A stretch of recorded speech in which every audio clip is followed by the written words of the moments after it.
Hey, good morning, Trondhjem friends, and welcome to this week's episode of Patio Ponderings. Today, my patio is at the entrance to the historic Trondhjem church.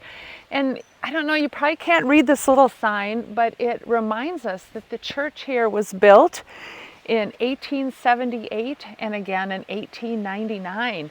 Trondhjem has been a faith community for going on 150 years. We'll have our anniversary in 2026. And we're still, as always, discerning our call to the world. Trondhjem is participating in the Nourishing Vocation Project, and this year we are entering into phase 2 of that project, and I'll have some notes at the bottom of this video to tell you a little bit more about that project. But what that means is we're making a shift from thinking about individual discernment to communal discernment.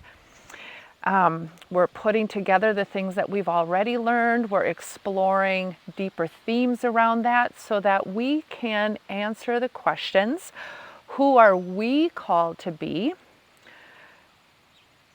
What are we called to do? And why are we here?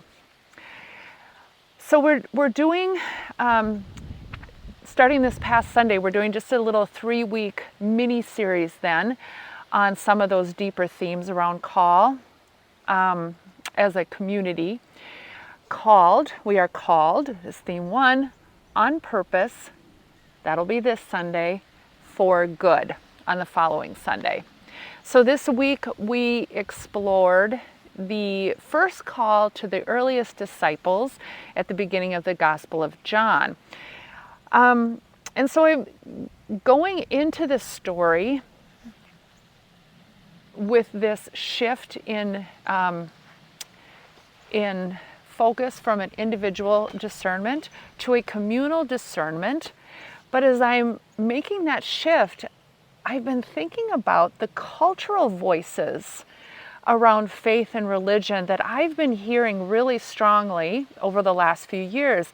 And that is this shift from, or this shift in moving away from religious community. We are spiritual but not religious, and in that idea we have seen people leave organized community.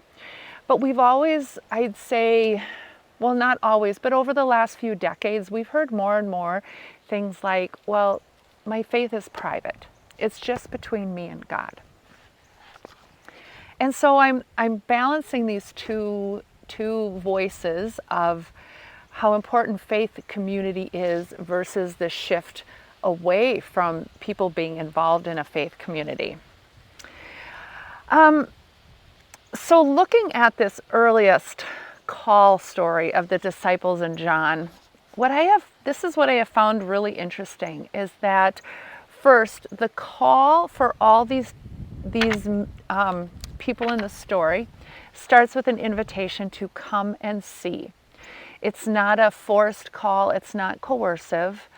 It's simply inviting people to come and see who Jesus is for themselves. It is about the experience of Jesus, which is part of our Vocare spiritual practice. Experiencing being in relationship with Jesus ourselves. But as I hear these invitations, as I read through the story, what I notice is that it's coming through relationships. So we have this invitation, this pointing out of Jesus from John the Baptist, who has a relationship with some of these other people in the story as a teacher or a mentor. We have one brother issuing an invitation to come and see to another brother. So that's another relationship. And then we have it between friends, one friend inviting another friend to come and see. So even this experience of Jesus, this relationship that we think of as just being between us and God, as being private, is facilitated through community, through these other relationships. It's interesting, isn't it, how important community really is in and through all of Scripture. Faith is always communal, and yet we have this trend, this cultural voice that keeps telling us that no, we can do this on our own. We can disengage from a community. We can make this private. You know, we can have a relationship with Jesus in many, many different ways, but when we take the community out of it, it seems we really lose the fullness of that relationship. We lose something.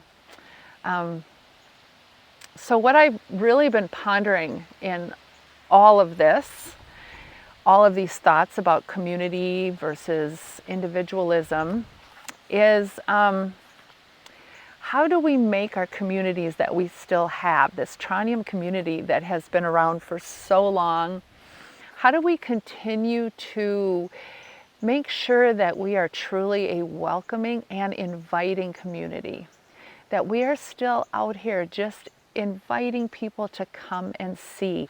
How do we ensure that our communities are a place of authentic relationship with each other? But also, how do we create a community in which an experience of Jesus, an authentic experience of Jesus, is truly possible? Boy, those are some big questions, and I have no set answers. I'd love to hear what you have to say.